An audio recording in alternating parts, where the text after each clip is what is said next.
વિદ્યાર્થી મિત્રો, મારી યુટ્યુબ ચેનલમાં તમારું હાર્દિક સ્વાગત છે। આજે આપણે પ્રમેય નંબર 6.2 જોઈશું। એનું બીજું નામ થેલ્સના પ્રમેયનું પ્રતિપ્રમેય પણ કહેવામાં આવે છે। પરીક્ષામાં તમને એમ પણ પૂછી શકે છે કે થેલ્સના પ્રમેયનો પ્રતિપ્રમેય લખો, એટલે કે 6.2 લખો, અથવા તો તમને આ રીતે પ્રતિજ્ઞા આપી દે કે જો કોઈ રેખા ત્રિકોણની બે બાજુનું સમાન ગુણોત્તરમાં વિભાજન કરે તો તે રેખા ત્રીજી બાજુને સમાંતર હોય છે। એટલે આ બે રીતમાંથી કોઈ પણ રીતે તમને પૂછી શકે। તો મિત્રો, પ્રતિપ્રમેય એટલે શું? પ્રતિક એટલે કે વિરોધી। થેલ્સનો જે 6.1નો જે પ્રમેય છે એનાથી વિરુદ્ધ સાબિત કરવાનું, એટલે એને પ્રતિપ્રમેય કહેવાય। હવે 6.1ની જે પ્રતિજ્ઞા છે ને, એનાથી આ ઊંધી પ્રતિજ્ઞા। 6.1ની પ્રતિજ્ઞા એમ કહે છે કે જો ત્રિકોણની કોઈ એક બાજુને સમાંતર દોરેલી રેખા બાકી બે બાજુઓને ભિન્ન બિંદુઓમાં છેદે તો તે બાજુઓ પર કપાતા રેખાખંડો બાજુઓના સમપ્રમાણમાં હોય છે। એ આપણે જોયું કે ભાઈ આ રેખા કોઈ છેદે એનાથી બનતા બે રેખાખંડો AD અને BD, AE અને EC, એ કેવા હોય છે? સમપ્રમાણમાં હોય છે, બાજુના સમપ્રમાણમાં વિભાજન કરે છે એમ કીધું છે। તો એમાં આનાથી ઊંધું છે, બાજુઓને સમપ્રમાણમાં કરે છે। તો આમાં પહેલું ઊંધું કહે છે કે જો કોઈ રેખા ત્રિકોણની બે બાજુઓના સમાન ગુણોત્તરમાં વિભાજન કરે તો ત્રીજી રેખા બીજી બાજુને સમાંતર હોય છે। એટલે એનાથી ઊંધી પ્રતિજ્ઞા છે, એટલે એને પ્રતિપ્રમેય કહેવામાં આવે છે। તો મિત્રો, એનો પક્ષ જે આપણે આપેલું છે, એક ત્રિકોણ આપેલો છે, બે બાજુઓના સમાન ગુણોત્તર પણ આપેલા છે, અને ત્રીજી રેખા વિભાજન કરે તો તે આપેલું છે। એટલે પક્ષમાં શું લખશું? જે આપણને આપેલ છે તે કે ત્રિકોણ ABC આપેલ છે, જેમાં રેખા L, AB અને AC રેખાને અનુક્રમે D અને E માં છેદે છે।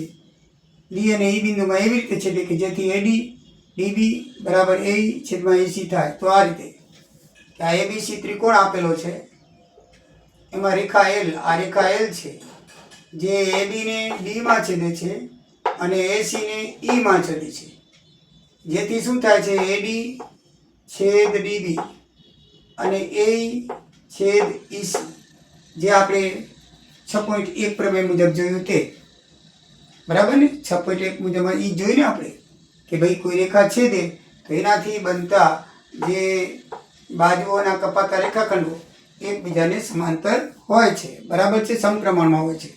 તો એ પ્રમાણે આપણે જોયું, તો AD DB બરાબર AE AC થાય છે। તો એ આપણને આપેલું છે, આપણે સાબિત શું કરવાનું છે?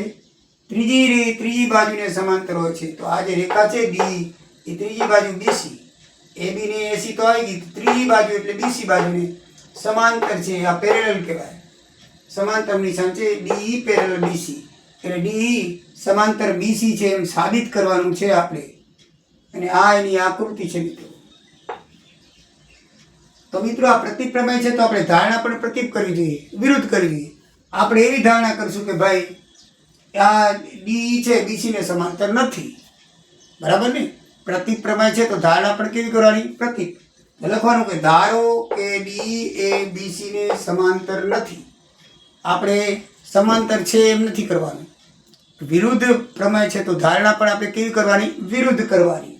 ધારો કે DE એ BC ને સમાંતર નથી, જેથી D માંથી BC ને સમાંતર એક રેખા DM દોરી AC ને M માં છેદે છે। હવે આ રેખા તો એને સમાંતર નથી એમ આપણે ધારી લીધું, તો પછી BC ને એક સમાંતર રેખા D માંથી આ DM દોરીએ, એટલે માની લઈએ કે DM અને BC બે સમાંતર છે। DM અને BC એ શું છે? બે સમાંતર છે। સમજાઈ ગયું મિત્રો? આપણે આ DE અને BC સમાંતર નથી એવી ધારણા કરી, તો પછી એક રેખા બીજી એક દોરવાની આપણે D માંથી M સુધી। તો એ રેખા છે એ શું છે? BC ને સમાંતર છે। તો આપણે એ સમાંતર લઈએ તો વળી 6.1 મુજબ શું થાય? આપણે આ DM સમાંતર છે, તો જો AD અને DB એક ભાગ બને, અને બીજો AM અને MC બીજો ભાગ બને। અત્યારે એ નથી એ માની લો। સમજાય ગયું મિત્રો? આપણે પહેલી ધારણા કરી લીધી છે કે DE બરાબર BC નથી, DE બરાબર BC નથી, એટલે આપણે ડી બીસી ને બીજી એક સમાંતર રેખા દોરી. કઈ દોરી? ડીએમ દોરી. આ ડાલ રેખા છે એ માની લો એને સમાંતર રેખા છે. તો 6.1 મુજબ શું થાય કે ભાઈ છેદિકાથી કપાતા બે બાજુઓના રેખાખંડો કેવા હોય છે? સમપ્રમાણમાં હોય છે. બરાબર છે. તો આપણે આ રેખા ધારવાની. અત્યારે આ ડીએમ રેખા છે તો એક ભાગ એડી બન્યો, બીજો ભાગ ડીબી બન્યો. તો એડી છેદમાં ડીબી. અહીંયા જોઈએ તો એક ભાગ એમ બન્યો, બીજો ભાગ એમસી બન્યો. તો એમ છેદમાં એમસી. એમાં આપણે પ્રમેય 6.1 મુજબ લખી શકીએ ને. કોઈ પણ બે રેખાને એક બાજુ છેદે તો તેનાથી કપાતા રેખાખંડો એ કેવા હોય છે? સમપ્રમાણમાં. તો આપણે 6.1 મુજબ જોયું. હવે આપણને જે એ પક્ષમાં આપેલું છે એ પણ લખી નાખવું. પક્ષમાં શું આપેલું છે? એડી ડીબી અને એઈસી. હવે તમે મિત્રો જુઓ, અહીંયા એડી ને ડીબી છે, અહીંયા અને ડીબી છે, અહીંયા પરિણામ બેના અલગ છે. તો આ બે સેમ છે. એડી ડીબી બરાબર પણ એમએમસી થાય અને એડી ડીબી બરાબર પણ એઈસી થાય. તો આ એડી ડીબી કાઢી નાખો, કારણ કે આ બે સામસામે મૂકી દો તો આપણે એમ અને એમસી બરાબર એઈસી લઈ શકીએ. શું કામ? એડી ડીબી ની આ પણ કિંમત છે અને એડી ડીબી ની આ કિંમત છે. તો બે પરિમાણ સરખા હોવા જોઈએ. આપણને મળી ગયું. બરાબર ને? આ જુઓ, એડી ડીબી બરાબર એમએમસી છે અને એડી ડીબી બરાબર એઈસી છે. તો આ બે કાઢી નાખો. આનું પરિણામ ને આનું પરિણામ બે એક જ છે. તો બંનેને તમે સામસામે મૂકી શકો. એટલે આપણે બંનેને કેવા મૂક્યા? સામસામે મૂક્યા. બરાબર છે. સામસામે મૂકીને હવે બંને બાજુ એક ઉમેરી દો. એમએમસી અને ઈઈસી ને એક ઉમેરો. બંને બાજુ ઉમેરી તો મિત્રો લસા કાઢીને પછી ચોકડી ગુણાકાર કરીએ. લસા એમસી ચોકડી ગુણાકાર કરીએ 1 ગુણ્યા એમ એટલે એમ ને 1 ગુણ્યા એમસી એટલે એમસી. અહીંયા લસા ઈસી આવશે. ચોકડી ગુણાકાર કરીએ આની છેદમાં 1 હોય, 1 ગુણ્યા ઈ એટલે ઈસી ગુણ્યા 1 એટલે ઈસી. તો લસા કાઢી આપણે ગુણોત્તરમાં કર્યું. તો હવે આપણે જોઈ લઈએ મિત્રો, એકદમ ઈઝી નસર છે. એમ વત્તા એમસી. જો આ એમ વત્તા એમસી બરાબર એસી થાય. જો આખી એસી થાય છે કે નહીં? એમ વત્તા એસી અને એઈ વત્તા ઈસી પણ એસી થાય. જો એઈ વત્તા ઈસી ઈ બરાબર પણ એસી થાય છે. તો એસી થાય છે તો આપણે એસી લખી શકીએ. એ બે બાજુ સેમ છે તો બે ઉડાડી દો, કાઢી નાખો. સમીકરણમાં આપણે કાઢી શકીએ.